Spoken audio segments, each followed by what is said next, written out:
にちは。今回の動画では、物を手放すとお金が貯まる5つの理由をお伝えします。このチャンネルでは、元雑貨好きマキシマリストで、家族との関係をこじらせていた私が、たくさんの物、こと、執着を手放して、ミニマムな心地よい暮らしを目指して整えていくチャンネルです。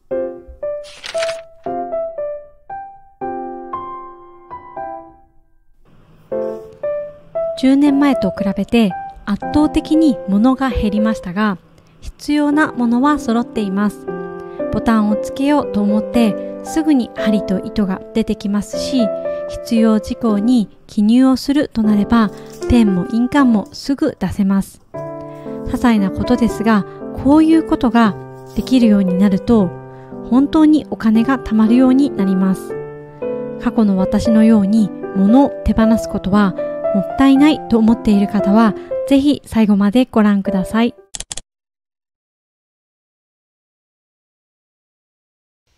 手放すとお金が貯まる理由1つ目、時間が生まれる。まず、物が多いと探す時間を使います。過去、私は雑貨好きが高じて自宅ショップをしていました。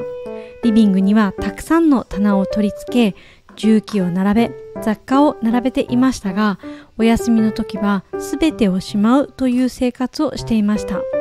そんなことをしていると、リビングからすぐにしまえる備え付け収納に大事な商品である雑貨をしまい、暮らしに必要な生活雑貨は取り出しにくい場所に追いやられ、家族にはあれどこ？これどこ？と聞かれて、自分でもわからず探しているという無駄な時間が多かったです。もともとズボラなタイプの私は、少し物を手放しただけでは定位置管理をするのも難しかったです。定位置管理をしても物が多ければ結局その定位置を忘れてしまいます。できれば1年以内に使うことが決定しているもの以外は手放す方が定位置管理がしやすくなって、すぐに必要なものを手に取ることができます。服が多い時は朝の身支度にも時間がかかっていました。何を着ようかと悩んで何度も着替え直し、コスメが多ければ今日は何色を使おうかと迷い、バッグはどれにするか、天気が悪くて雨が降れば靴を基準に着替え直すこともありました。迷う時間や探し物がなくなれば、その時間を副業に充てることもできます。私は物を減らしてできた時間で、休みの日に YouTube をすることができました。副業に時間を使うことができれば、収入を今より増やすことも可能です。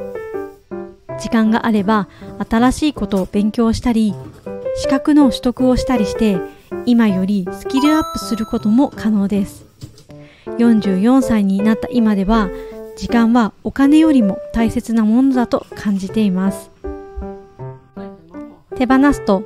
お金が貯まる理由2つ目、購入の判断基準が変化する。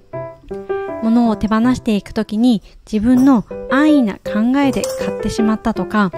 誰かのおすすめで買ってしまったとか、何かしら失敗の理由が見つかります。手放すことで自分の失敗と向き合うことができて、次は失敗しないために何を選ぶかを考えるようになりました。同じ失敗をしないように買い物もすごく慎重になり、何を買うときにも消費、浪費、投資のどれに当てはまるかを考えてから買い物ができるようになりました。例えば食材を買うときでも献立から選ぶ材料は消費になりますが、買い物先でこれ安いから買おうとなったときに消費なのか浪費、投資なのかを考えることがあります。お菓子は浪費かなとか、ドライフルーツは投資になるかとか、自分の健康にプラスになるようなものは投資とか判断がしやすくなります。服もたとえ安いものだったとしても着なければただの浪費ですし、高い買い物だったとしても着倒すほどに着ることができれば消費にもなりますし、毎日気分よく過ごすことができるのなら投資にもなります。私は知名度や人気の高いブランドであれば多少高くても買うことがあります。何より自分が着て気分が上がるという理由で購入をしていますが、もし気に入らないということがあったとしても、メルカリで売ることができます。たくさん着てからリサイクルショップで売ることも可能です。手放すとお金が貯まる理由3つ目。無駄に気づける。物を手放すときに、これは自分にとって必要かを深く考えるようになると、たくさんの無駄があったことに気づきます。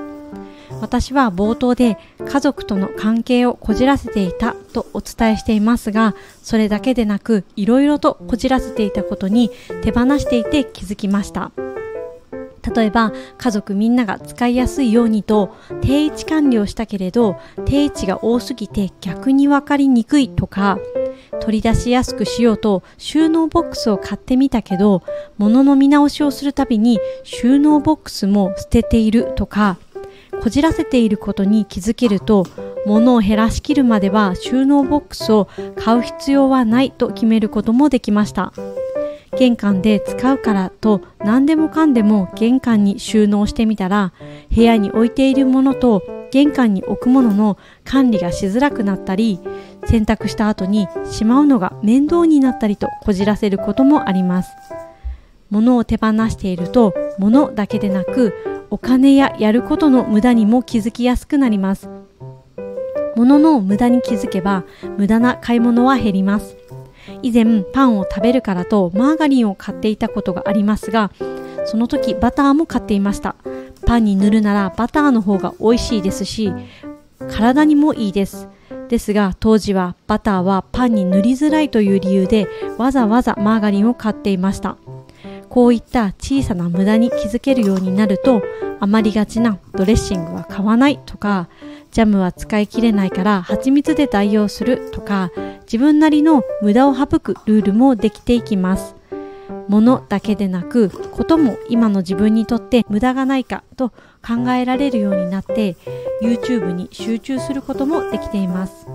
以前だとあれもこれもやってどれも中途半端になっていました。無駄を省くことは必ずお金や時間の節約にもつながっていきます。手放すとお金が貯まる理由4つ目。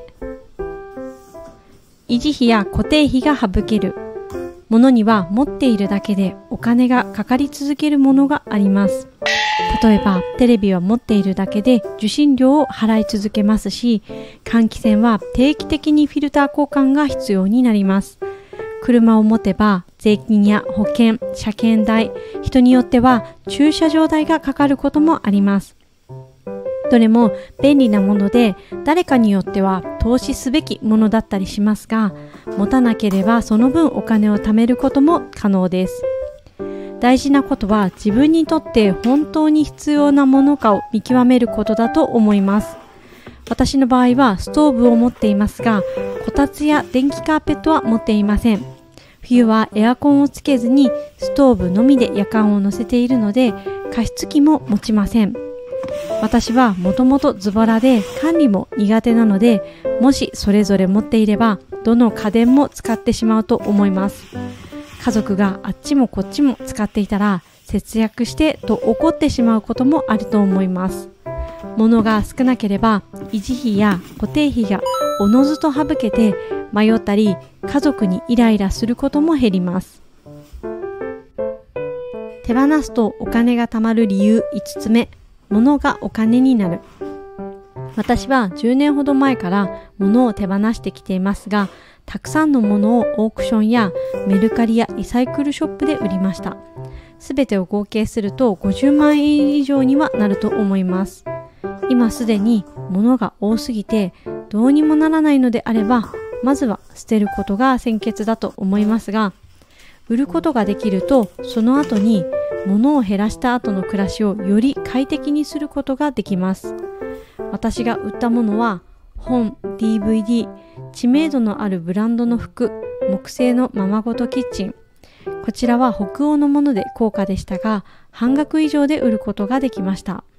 アンティークのチェストは6万円で購入しましたが、かなり長く使い2万円ほどで売れました。無印良品の食器棚は長く使いましたが7000円ほどでリサイクルショップが引き取りに来てくれました。これほど大きな家具を捨てるとなるとお金がかかりますが、引き取りに来てもらって売ることができたので本当にありがたかったです。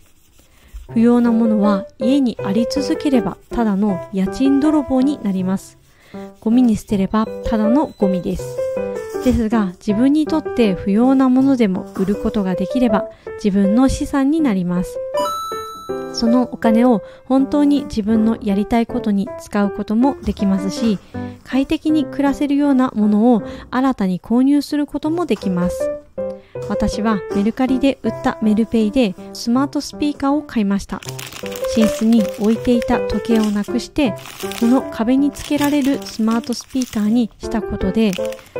朝アラームのセットが簡単にできて、時計を置く場所も必要がなくなり、質のいいものに変えることができたと思っています。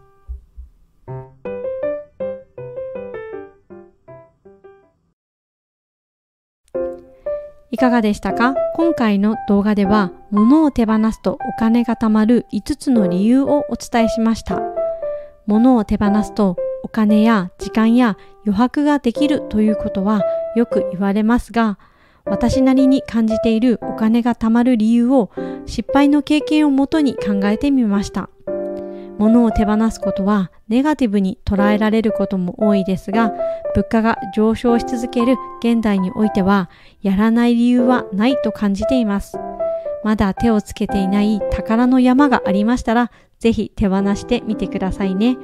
今回も最後までご視聴いただきありがとうございました。また次の動画でお会いしましょう。